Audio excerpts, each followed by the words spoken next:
こんにちは。画家と美術の先生をしてます、すみなです。今日は私が本当にドハマりしているこちらの映画 RRR についてお話ししたいと思います。 RRR のネタバレなしのキャラクター紹介をしたいと思います。私今まで RRR についての動画を5本上げてるんですけど、友達とかいろんな人に RRR 本当に面白いから見てって紹介していくにあたって、キャラクターの顔が分かりづらかったって言われることが多くって、なので私は頑張ってこちらの相関図を作りました。そして早速、この話はインドに実在した2人の革命家の話です。実際には出会うことのなかった2人がもし出会っていたらっていう架空のファンタジーです。インドの歴史と文化を知らなくっても 100% 楽しめる映画です。だけどもう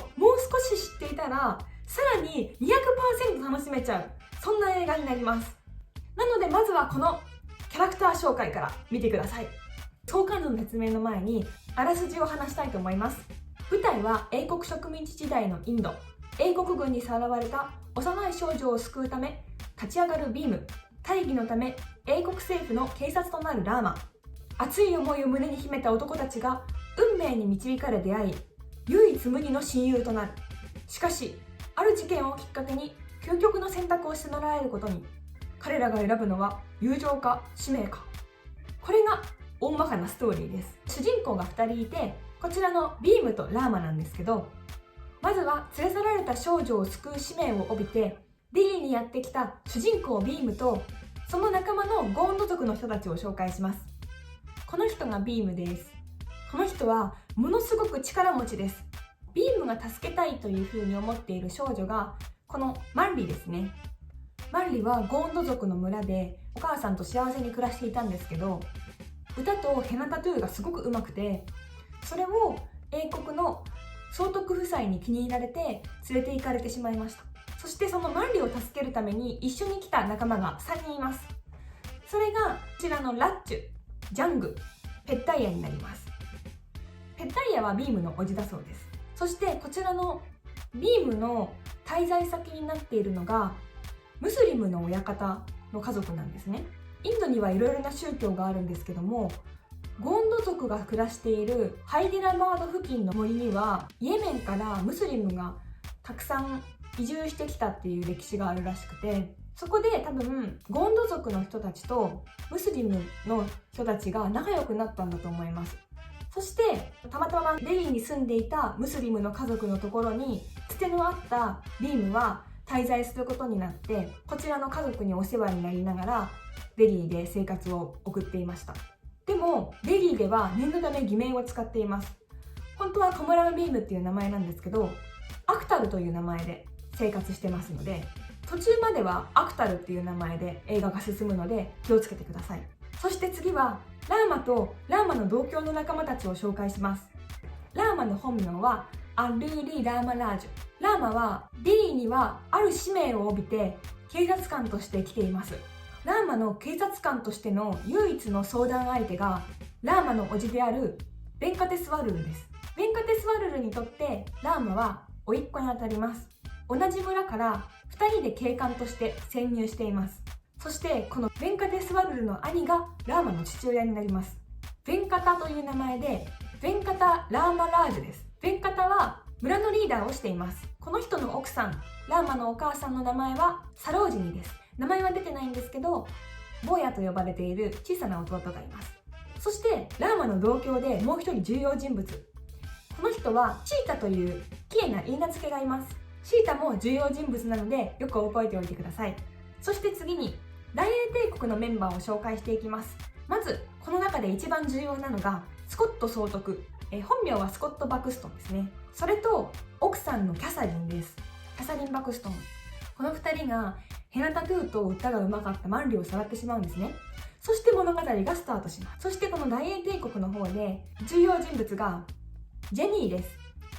このジェニーはスコット総督の姪っ子なんですよ。なので英国の中でも結構いい地位にいます。なんですけど、誰にでも分け隔てなく接する優しい性格です。このジェニーもすごく重要人物なので覚えておいてください。そしてジェニーのことを好きな男の人がいます。これがジェイクですね。ジェイクはダンスが得意、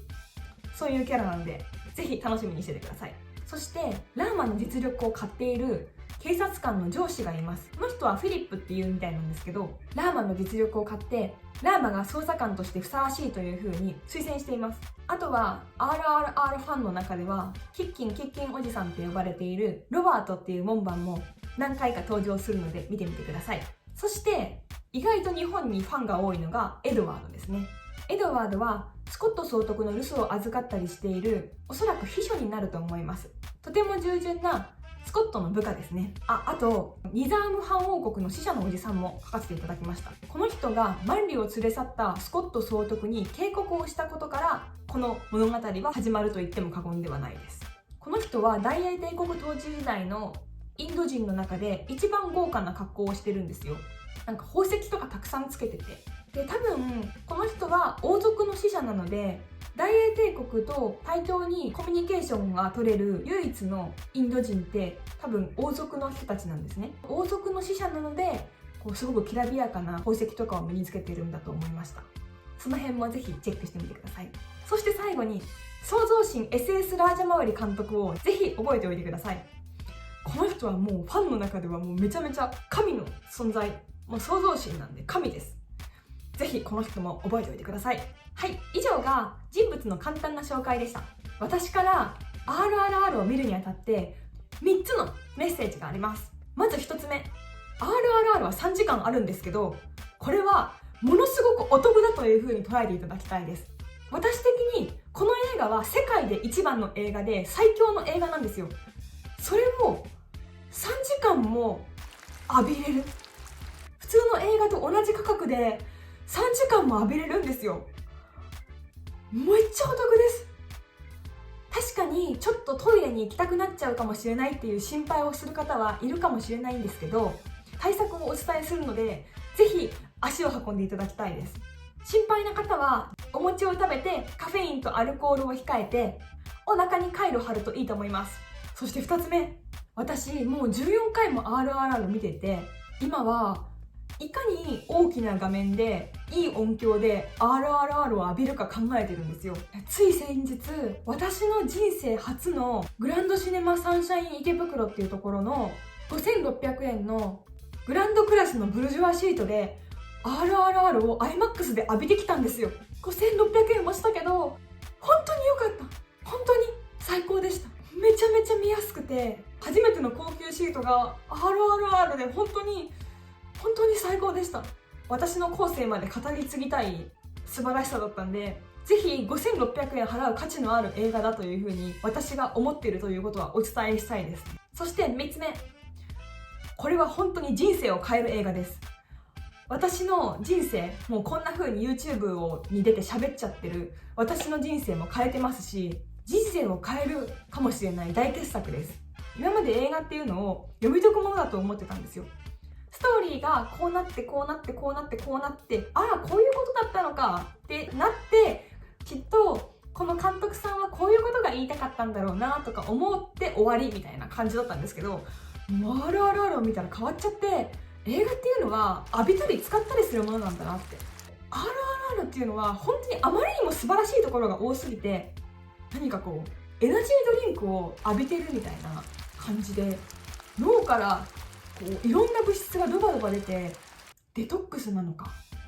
感情が高ぶって気持ちがいいんですよ。とにかく私もうハマりすぎちゃって、主役のラーマとビームのパーソナルカラーとかも考えちゃってて、ちなみにおそらくビームはブルベ夏、ラーマはイエベ秋だと思うんですけど、もうなんかハマり方が人生初、こんなにハマったことなかったんですよ今まで。とにかく私みたいに人生変わっちゃってる人が続出してる映画なんで、ぜひ舐めないで見に行ってください。お願いします。こちらの動画が気に入っていただけたら、ぜ